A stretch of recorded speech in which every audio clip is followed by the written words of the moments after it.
Hello friends, welcome to this channel. Today we are going to discuss about the physical and chemical properties of metals and non-metals. So you would come to know what is the difference between metals and non-metals and how you can distinguish them very easily. If you look around, you may find variety of materials. Some of them are metals and some of them are non-metals.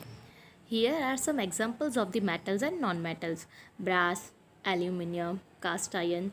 These are examples of metals. While bronite, carbon, hydrogen, malachite. These are the examples of the non-metals. If you look at these pictures very carefully, you may find some difference over here only. Now let's start with the physical properties of the metals.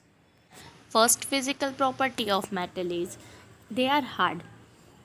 It is not so easy to break them, but lithium, sodium and potassium can be broken down very easily. That's why they are under the exceptions. Second property is metals are lustrous. It means they are shiny. You may have observed gold, copper, silver, iron or even utensils at your home. They shine. So we can say metals are lustrous. Next property is metals are malleable. You may have observed blacksmith beating an iron piece or an article made up of iron. If you beat iron nail and aluminium wire, its shape may change. If they were beaten harder, these could be changed into the sheets. You may have seen silver foil, which are used for the decoration of sweets. Aluminium foil is used for wrapping food. The property of metals by which they can be beaten into thin sheets is called malleability. Next property is ductile. You would have observed aluminium and copper wires. The property of metal by which it can be drawn into wire is called ductility. You may have noticed sound produced by a coin when it is dropped down. Since metal produces ringing sound, they are said to be sonorous. Let's discuss about the next property. It is good conductors of heat and electricity. If you heat an iron nail, it gets heated. If you touch it, you will feel the heat. It means it allows to pass heat through it, so it is good conductor of the heat. To check conductivity of electricity, take one cell, bulb and iron nail. Connect this with wires. You will observe that lamp glows. Iron nail allows to pass electricity through it. It means metals are good conductors of electricity too. Let's have a look at next property. Boiling point and melting point of metals are high. So we can say that if we want to boil them or melt them, we need special furnace. We cannot boil and melt at room temperature. But sodium and potassium are exceptions. They can be burned at room temperature also. Metals are in solid form, but mercury is the only metal which is found in liquid state at room temperature. Let's discuss about the physical properties of non-metals. First one is soft. Most of the non-metals are soft, but diamond is exception because it is one of the form of carbon which is the hardest form. Even though it is non-metal, it is hard. Next property is about lustrous. Non-metals are not lustrous. It means they are not shiny. But iodine is exceptional case, it shine. Next property is about malleability.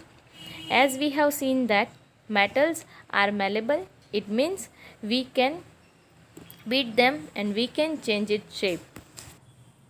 We can change the shape of non-metals, but we cannot beat them very hardly because they are brittle.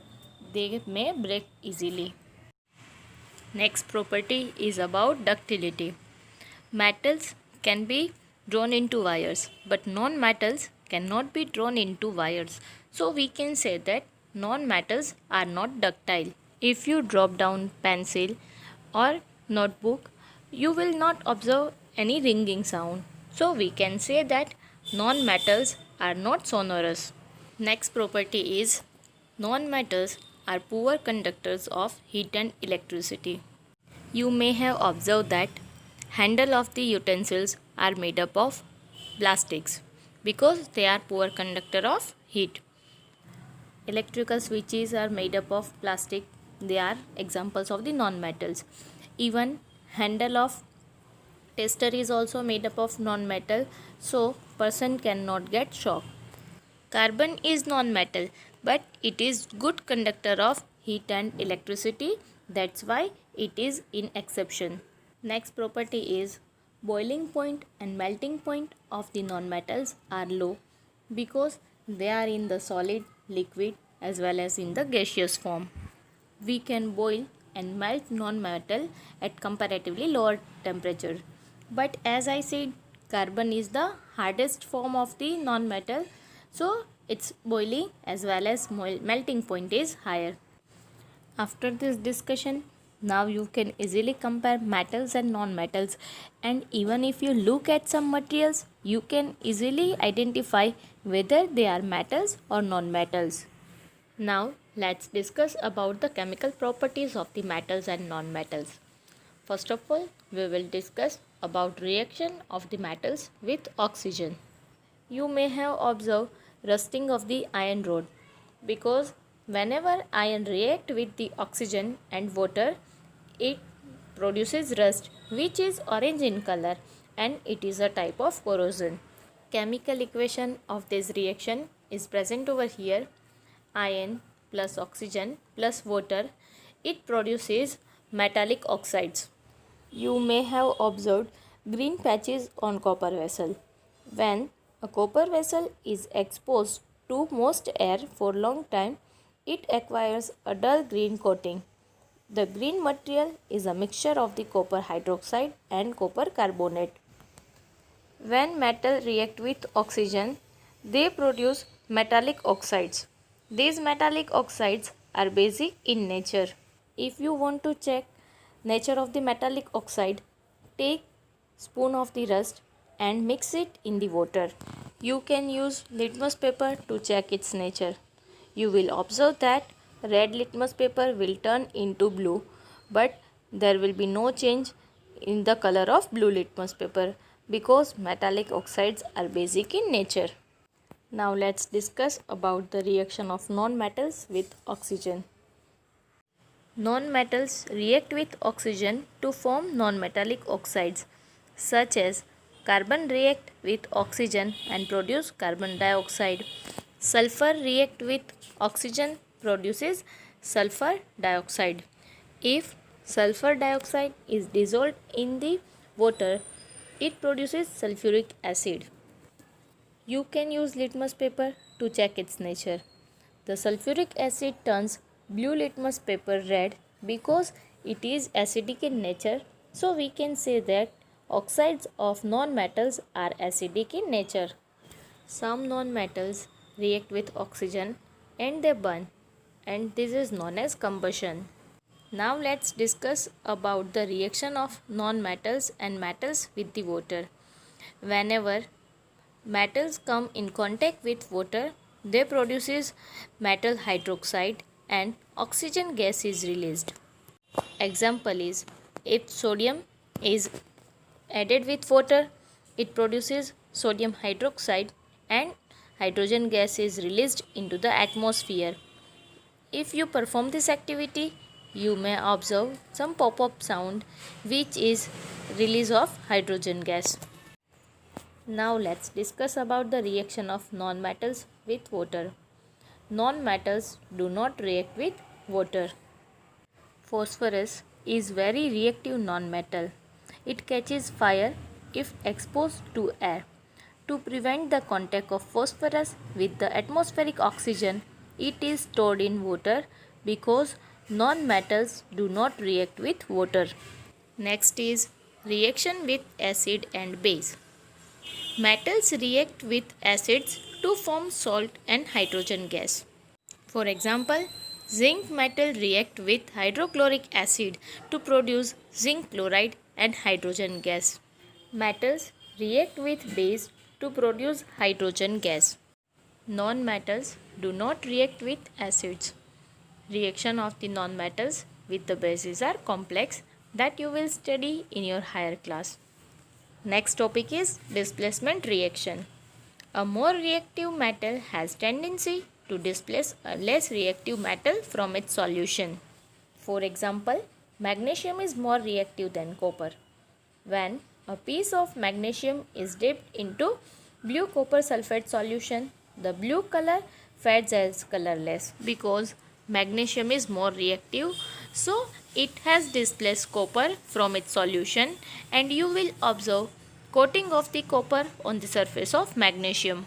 You may have observed ornaments of the silver are coated with gold. This is done with the displacement reaction. We have seen physical as well as chemical properties of the metals and non-metals. Now let's see where we use these metals and non-metals. Metals are used in making machineries, automobiles, aeroplanes, trains, satellites, etc. Non-metals are equally important. They are essential for our life, which all living beings inhale during the breathing, that is oxygen. It is one of the non-metal. Farmers used to add fertilizers to replenish the soil, and it is required for the growth of the plants.